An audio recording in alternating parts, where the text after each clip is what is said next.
this weird feeling. How you doing? The plane can explode! It's not a joke! It's not a joke! We get thrown off the plane all because Brownie has a bad dream? I saw it. The plane! It's gonna blow up! It's gonna blow up!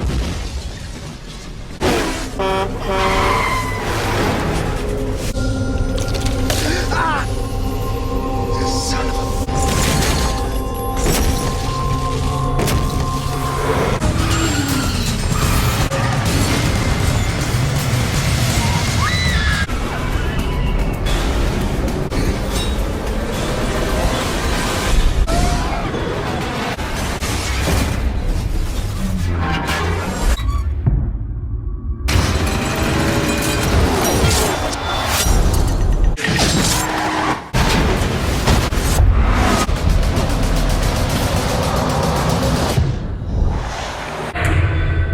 Supposed to die on that bridge. A lucky few survive the disaster. And then one by one, death comes for them all. I saw what death was about to do.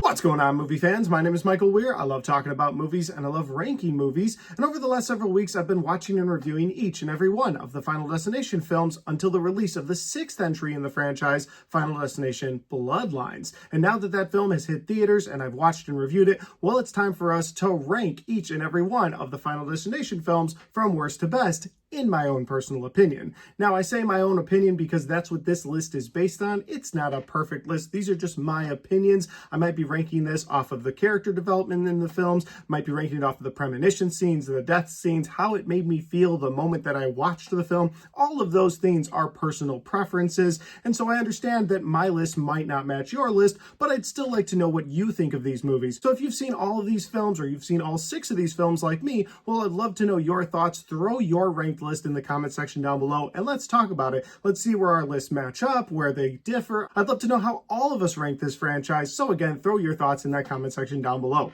And finally, guys, before getting into the ranked list video, if this is the first time you found my channel, well, I'd love for you guys to hit that subscribe button. Check out all the different content on my channel. Whether you like movie reviews, ranked list videos just like this, Blu-ray talk, I've got a little bit of everything on my channel, and I'd love for you guys to check it out. All right, let's rank the Final Destination franchise from worst to best. Here we go.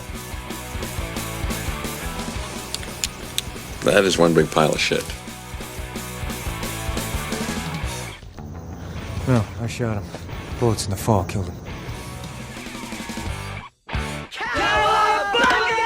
Coming in at number 6, guys, should be no surprise to anyone. I believe this is the worst of the franchise, a film that you can skip entirely when doing a rewatch, and it is The Final Destination. This would be the 4th entry into the franchise. Now, to date, this movie has made the most money of any of these films in the franchise. Maybe that was because back when this movie came out, they marketed it like it was going to be the final entry. They titled it The Final Destination instead of Final Destination 4, so maybe people wanted to be part of that moment. This was also during the 3D craze, and so I think that that added to the box office, but the 3D craze hadn't been perfected yet, and that's one of my biggest negatives of this film, is that every kill has this really ugly looking 3D effect placed onto it that did not work for me, especially so many years later when you're not watching this movie in 3D. Maybe it was cool at the time, that's why people went back to the movie, but for me personally, watching it today, those 3D effects really hold this thing back. Then we get into the premonition scene, and that's going to be a big factor for this ranked list overall, because that premonition scene is so important to the rest of the film. And this premonition scene didn't do the job that I believe the premonition scenes are supposed to do, and that is take a situation that you're already a little bit afraid of and then raise your fear to the next level. Most of the films in this franchise do that, But this film doesn't really do that. This film sort of is held back because of that opening premonition scene where you're at a racetrack. Now, I'm not a race fan. I've never been to a race, probably never will go to a race, and so I have no fear of racetracks in general. And even if I did go to one, I can't imagine thinking, oh yeah, I might die today. Listen, I understand sometimes tires fly off, they fall into the crowd, but you never see a racetrack stadium fall apart like it did in that movie. And so for me, the premonition was pretty weak. And then you get to the deaths in this movie, which is the only thing that could have saved it at that point. And again, they're held back by those horrible 3D effects. This movie also does not connect to any of the other films in the franchise, which is a real disappointment to me. At least try and further the story. This movie was also the only one that didn't bring back Tony Todd's character of William Bloodworth, which didn't make any sense to me at all. I understand they wanted this to be more of a standalone film, but why you wouldn't bring back this creepy, mysterious figure that you've been giving the fans a little bit more of each time around blows my mind. I'm very glad Final Destination Bloodlines sort of gave you everything you needed to know about his character, but in the fourth entry, what was supposed to be the final entry in the franchise, did not include his character, just felt disrespectful. So for me, The Final Destination is a movie I don't recommend to people. It's a movie that on a rewatch of the series, I'm just going to skip entirely because it's not necessary to follow along with the other events in the franchise. That'll lead us to number 5, and before getting into my top 5 of this franchise, I do want to say that going forward, I believe all of these movies are not only watchable, but they're enjoyable. They all add a little bit of flavor to this franchise, and I think you can have a good time with the rest of these movies. So this isn't going to be a hateful list. I know I really didn't like the first movie I talked about in this list, but going forward, I really do enjoy the rest of these movies. So at number 5, we have the film Final Destination 3. This is, of course, the roller coaster Final Destination. I love the opening premonition for this film where they're on that roller coaster flying around and then the track breaks and people are falling to their death. It is a brutal scene. I also love most of the kills in this film, and I really loved the ending of this movie with the second premonition. They did the second premonition thing in the fourth film. Again, that just sort of fell flat, but in this film, it was fresh and unique. You had that second premonition where you have the main character who you believed made it to the end of the film end up getting on a train and then the entire train crashing, killing everyone involved. Really appreciated that they did that with this movie. So I had a really fun time with it. But what they ended up doing with this movie that holds it back was bringing this movie up to speed with technology of the time. For instance, the main character in this movie at the beginning of the film is taking pictures with her digital camera as she's making her way to the roller coaster. And then everyone she snapped a picture of, not only are they the ones that are going to be saved from that roller coaster, but in that digital camera printout, you're going to see the way that they died, or at least a version of the way they died. For instance, one guy is going to die with a fan blade cutting the back of his head, and so he has his head against a fan in the picture, and you're just like, oh, okay, that is how he's going to die. They never explain how that power came to be. They never use that power again, and so for me, that was a really weak plot point. They should have just gone with the person having the premonition continuously has many premonitions throughout the film, which is something they explored in part 2. But in part 3, they were, for whatever reason, like, you know what we're going to do? We're going to make this a technological thing. We're going to make the camera show her the deaths, and they never explain why. So that's why it's kind of held back for me. Still an enjoyable movie, still a fun movie to watch, a movie I would recommend to people, and I do believe that opening premonition sort of raised my fear of roller coasters just a little bit more. Maybe not a ton, maybe that also holds this back a little bit because I'm already terrified of roller coasters. How much worse could it get? I expect the track to break at certain points, and so, you know, I just didn't feel as worried this time around, but I still had a fun time with it. Still a movie that I would recommend to people. That leads me to number 4 on this list, and at number 4 we have Final Destination 2. Now this has the best premonition scene in the franchise, hands down. And if we're ranking these movies based on premonition scenes, this would be my number 1 pick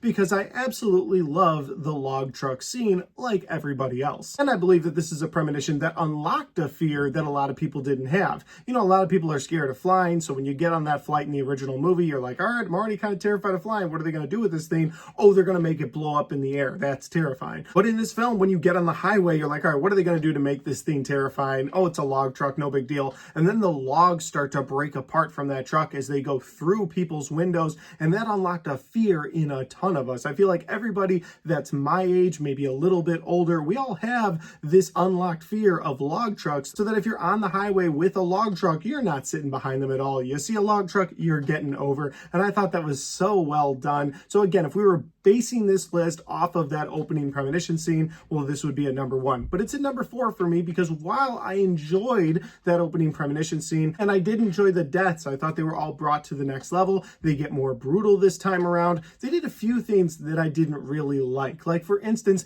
they bring back the character of Clear Rivers. Now, of course, Clear was one of the few survivors from the first film. They show that she survived by staying in a padded room, and then eventually she's brought back out because she's trying to help this new group of survivors, and they keep her alive all the way until the end, and then they just sort of unceremoniously blow her up and get rid of her. Now, I don't know if that was because she refused to come back for part 3, and so they're like, oh, well, we already started shooting this movie, so I guess just kill her at the end. Or if they wrote her that way, where they were going to bring this character back and then eventually just make her get to the end and kill her. Like, I feel like every series has their final girl, but not this series. This series does not have their final girl, because it should have been Clear, and by the time she gets to the end of this film, they're just like, disposable, kill her, throw her away. And that really bothered me. It just didn't feel like they were going in the right direction when they got rid of Clear. Maybe put her back in the padded cell at the end. Maybe show that she ended up taking someone else's life. Like, give her some reason to evade death in the future,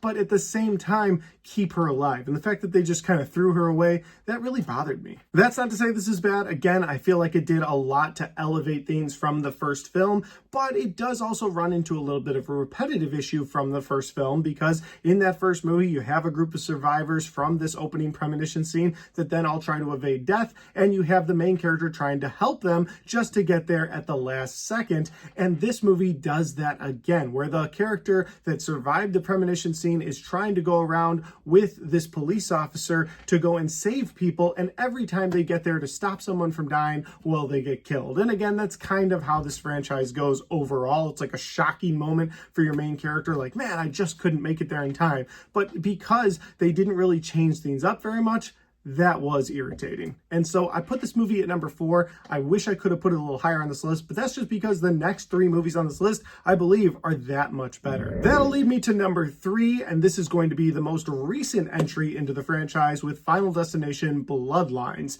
Now, I really loved the opening premonition of this movie because it did something fresh. It did something unique. It took the idea of someone having a premonition, and then it changed how we normally view that premonition. That premonition of someone having something horrible happening to them, and then they snap out of it and save everyone. Well, what this movie did was it had someone have a horrible premonition, but then it fast forwarded 40 years to someone having a dream sequence premonition of their grandmother. And so that was a crazy twist to open the movie. And I was like, all right, you're doing something fresh here. You're doing something unique. And they do. There's a couple things in this movie that they really twist up, including the end of this film when that premonition scene from the beginning all starts to come together. And after a couple days of having seen this movie, thinking about it, I can't get it out of my mind. I had to put this close to the top of my list because I had a really fun time with this movie overall. I'd say the only negative I have is that this movie is more of a standalone film from the rest of the franchise. Yes, it does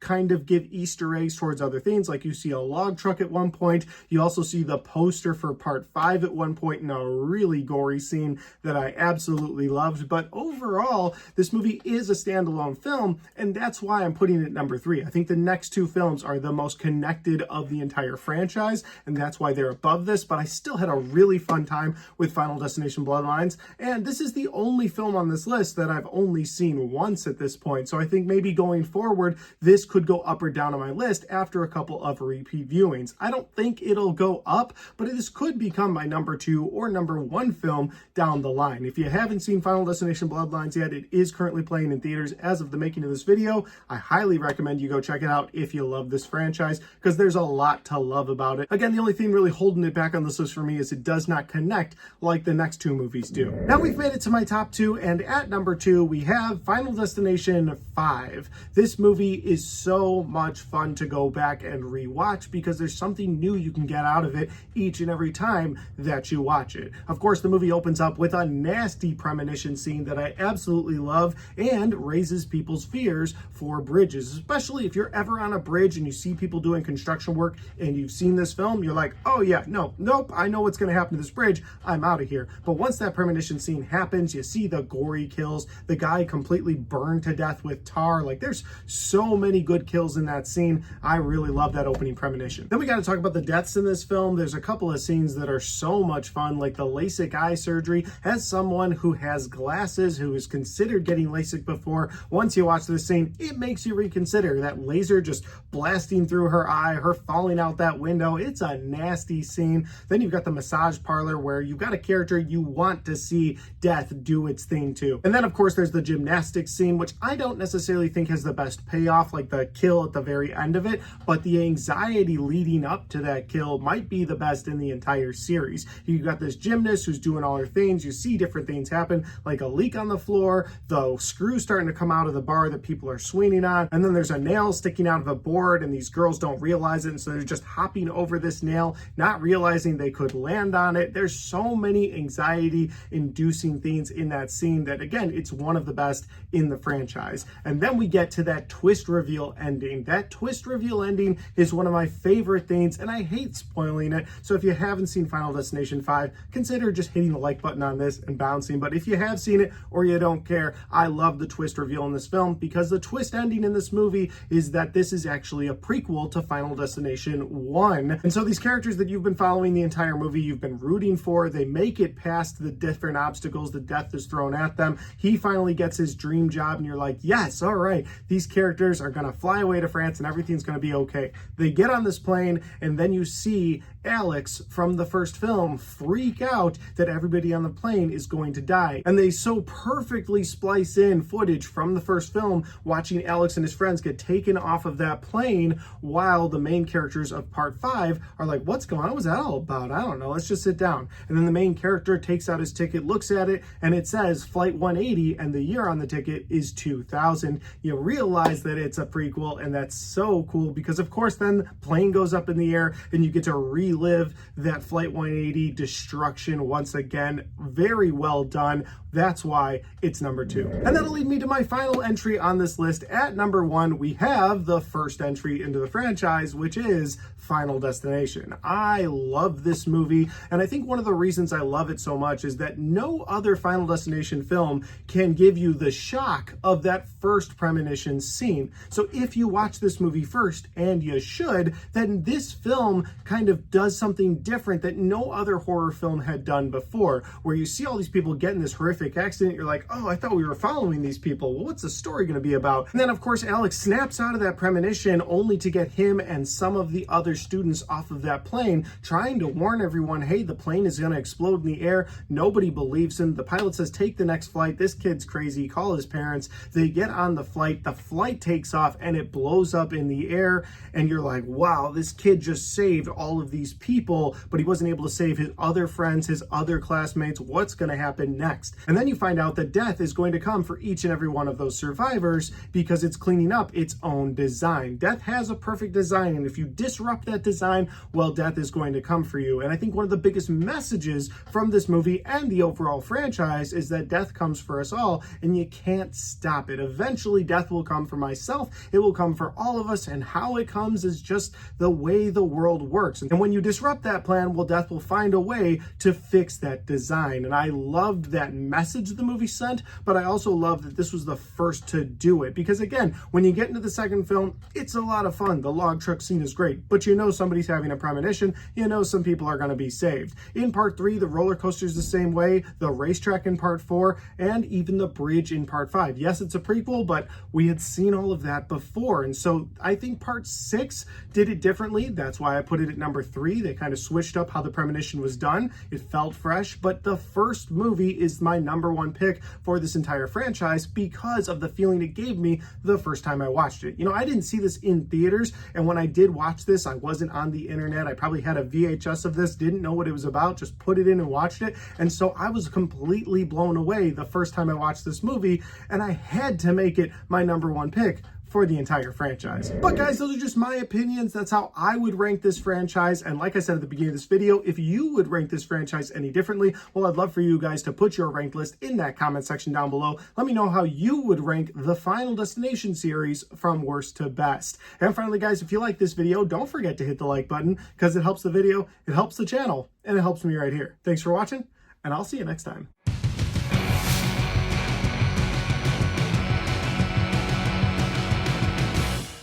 Alright guys, we got to the end of my Final Destination ranked list video. I hope you guys had a fun time watching this, and I hope you guys took the time to watch all of my full reviews so you can get my full thoughts on all of these movies. This was a fun review series to do. Look forward to more horror review series in the future. But if you want to check out any of my other content, maybe other review series that I've done, well, I've got my entire Friday the 13th playlist right there, and I've got my entire Saw franchise review series right there.